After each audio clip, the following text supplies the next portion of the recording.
Hello all, we're going to have a look at this 15 marker, which is the 15 marker that came up in 2003. Outline and explain the meaning of the term self-fulfilling prophecy in education. So, 15 marker for education, you've got about 18 minutes in the exam. You don't get a choice, you get exactly what 15 marker you're given.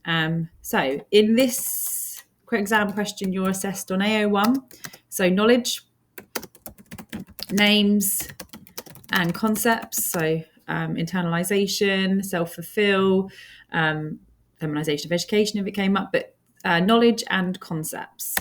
And the second skill you're assessed on is AO2, which you show an examiner you're doing by using the language "this shows" or "this means." No AO3, so no however in a 15 marker.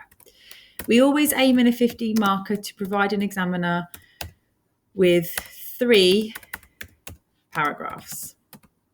Doesn't always work, but we aim for 3 paragraphs.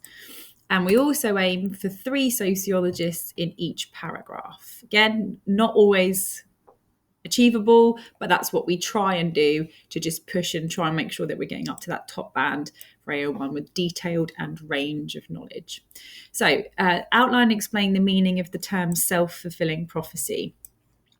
I know that self-fulfilling prophecy is a term used by Howard Becker. I know it was created by him, so I know I need to start off in the blue class grid.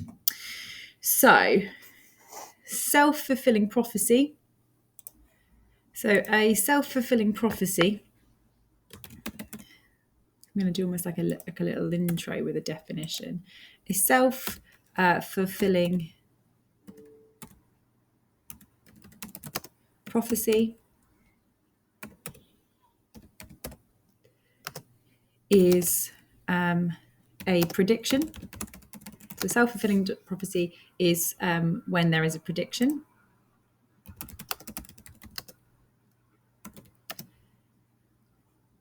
or an expectation. So self-fulfilling prophecy is when there is a prediction or an expectation. And this comes true, or the prophecy is fulfilled, often as a result of teachers or the institution's behaviours. So I feel like a little intro here works quite nicely. The self-fulfilling prophecy is when there is a prediction or an expectation, and ultimately it comes true. Or, the prophecy is fulfilled often as a result of the teacher's behaviours or the institution's, maybe expectations there. Let's repeat the same word. It's a little definition. It's basically when you predict a behaviour, predict a student will fail, your expectation is they won't achieve, and ultimately they will fulfil the prophecy, it will come true because you put them in bottom set. Or you were like, wow, that's pretty good for them, so let's just accept a D grade or accept a pass. So I know that it's Howard Becker, so I'm going to start off in the blue class grid with Howard Becker. So Becker argued that working class behaviour is interpreted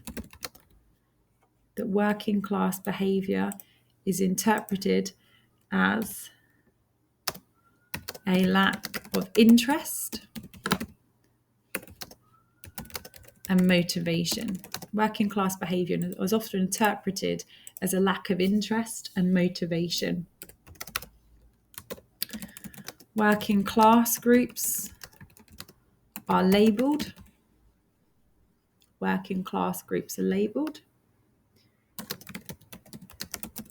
Placed into bottom set.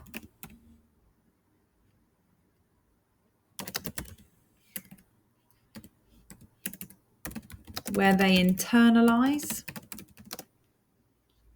or accept failure.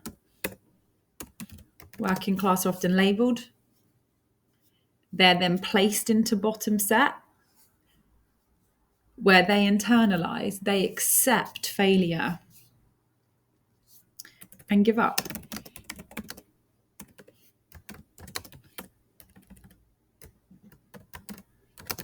And thus self-fulfill the prophecy. They're labelled, placed into bottom set, where they internalise or accept failure and give up, and they thus self-fulfill the prophecy. With him is Professor Ray. She found that children as young as 10 have already internalised. They've already accepted failure or have a belief that they're not bright. They're 10. I'm sure that's they're 10. They've already internalised, already accepted failure or a belief, a feeling that they're not very bright. And Hargreaves found that teachers' judgment of ability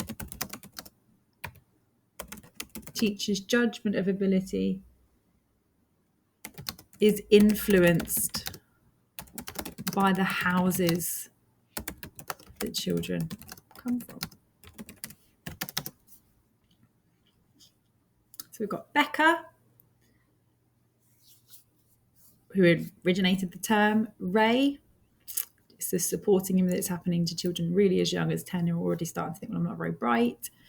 And Hargreaves, that often that judgment, that labelling really is often based on the houses that children come from. Okay, so still the same paragraph, but this shows my AO2. This shows, we need to use exact phrase of the question. This shows that working class groups can self-fulfill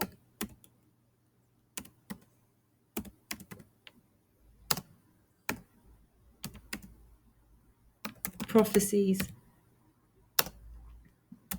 by being placed into bottom set.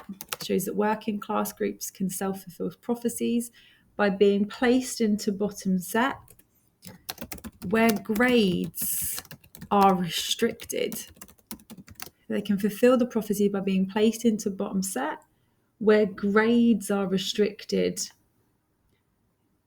So they give up and no longer try, thus fulfilling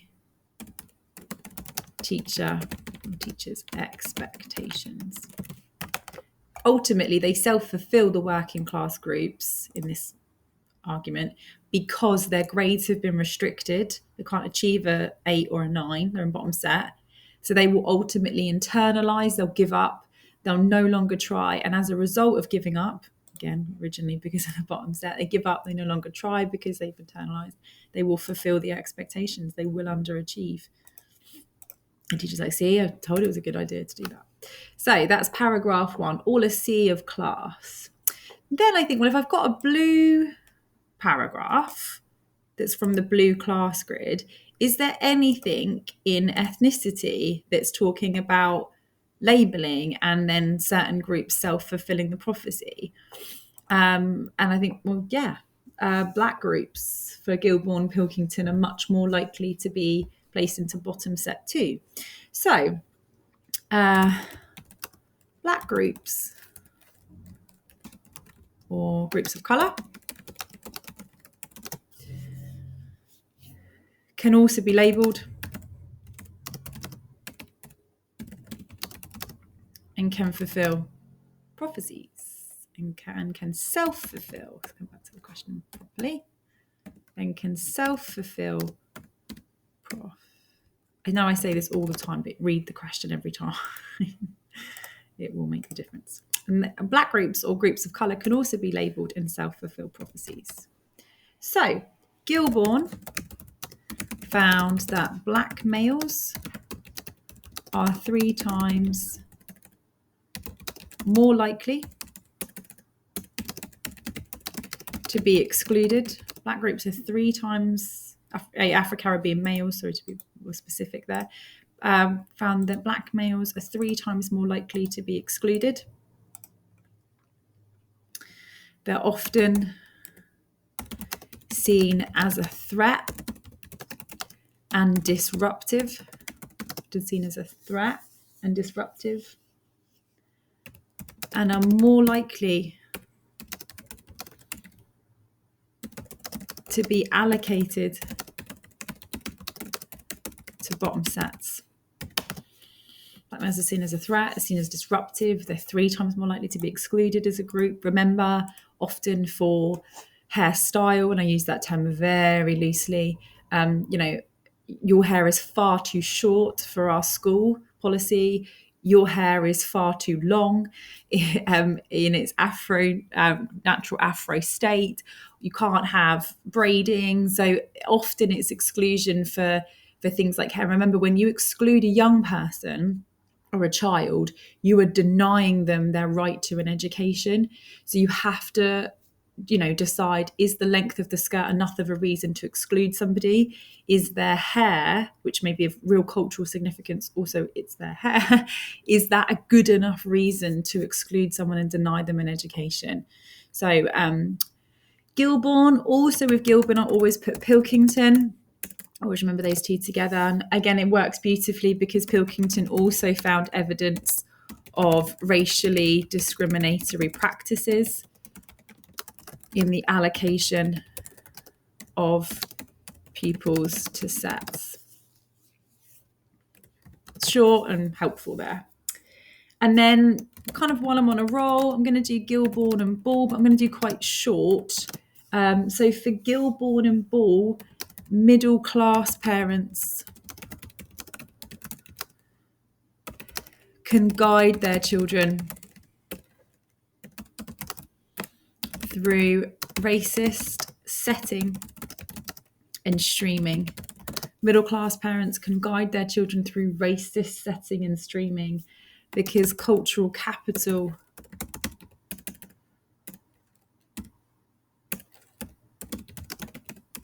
acts as a shield.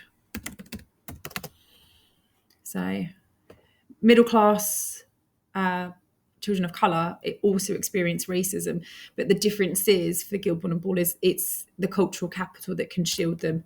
Or again, when I showed you that clip of them, that young boy, parents will rightfully sue, or they will challenge the school, take it to the kind of European rights of and those sorts of things. So 3 sociologists there, all a sea of green. So all of that is the green ethnicity grid. Again, also still talking about self-fulfilling and labelling. So I've done that. Then I'm going to do, let me bold that, this shows. So this shows. Okay, read the question. This shows meaning of the term self-fulfilling prophecy in education. This shows that minorities can self-fulfill racist labelling. Shows that minorities can self-fulfill racist labelling by being excluded from school. I know it's still kind of bottom set, but the difference is that minorities can self-fulfill racist labelling about underachievement by being excluded from school and therefore missing and not being taught content needed to pass exams. and not being taught content that's needed to pass an exam, or being denied access to information to achieve higher grades. The biggest issue here, though, is that it's a working class group maybe denied access to the content, and bottom set will mean that group might internalize. I mean, that may also be true for groups of color, but the difference is it's the exclusion rates that mean actually now that group may be much more likely to underachieve. Remember, you got the 23% versus the 46% average for our Black Caribbean group. Those achievement rates may be the result of those higher rates of exclusion, and thus the self-fulfilling the underachievement because you just denied them an access to the curriculum and the content. Okay, right, paragraph 3. So I've got a class section, I've got an ethnicity section, and then I think to myself, well, is there anyone in gender that's arguing that teachers labeling means that perhaps one group may self-fulfill? So my paragraph 3, I'm going to go pink. I'm going to go into the pink gender grid. And for this section, I'm going to argue that boys, or working class, no, boys may self-fulfill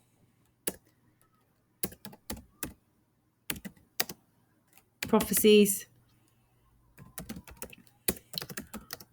of lower. Boys may self-fulfill prophecies of